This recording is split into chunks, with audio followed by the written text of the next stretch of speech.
திருடனை பிடிச்சிட்டேன்னு சொல்லி திருடனை பிடிச்சி வச்சுட்டு கதறாரு. யாரும் வரல. யார்? நம்ம ராகுல் காந்தி தான். ஏன்னா அவர் இருக்கிறது எல்லாமே திருடர்கள் நடுவில் தான். அப்படிங்கிற எப்படி யார் வருவாங்க? பிடிச்சிட்டு அவர் ஒருத்தர் மட்டும் தான் கத்திட்டு இருக்கிறார்.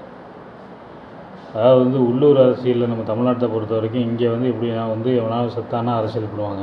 பெருசாக அதை பண்ணி கொலை மேலேயே போகிற மாதிரி, இல்லாட்டினா யாராவது பொண்ணை கையை பிடிச்சிக்கிட்டானா அந்த மாதிரி பிரச்சனைக்கு வருவாங்க. இந்த மாதிரி நாட்டு அளவில் தேசிய அளவில் ஏதாவது பிரச்சனைனா ஒரு ஜனநாயக படுகொலையே நடந்துகிட்ருக்கு.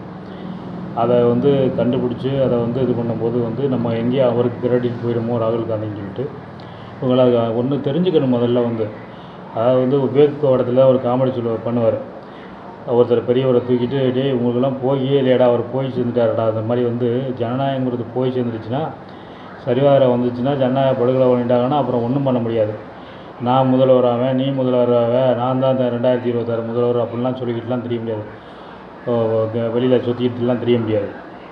முதல்ல இந்த அரசியல்வாதிகள் முதல்ல நாட்டை காப்பாற்றுங்க. அப்புறம் நீங்கள் போட்டு அடிச்சுக்கலாம் பிடிச்சிக்கலாம்.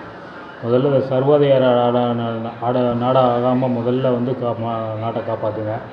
இந்த பொன் முட்டையிடம் வாத்தை கழுத்தை நெரிச்சு கொள்றதுக்கு முயற்சி பண்ணிக்கிறதுக்கு ஒரு கும்பல் அது இருந்தால் தான் அந்த ஜனநாயகங்கிற அந்த பொன் முட்டையிடம் வாத்து இருந்தால் தான் நாமெல்லாம் சந்தோஷமாக சௌக்கியமாக இருக்க முடியும்.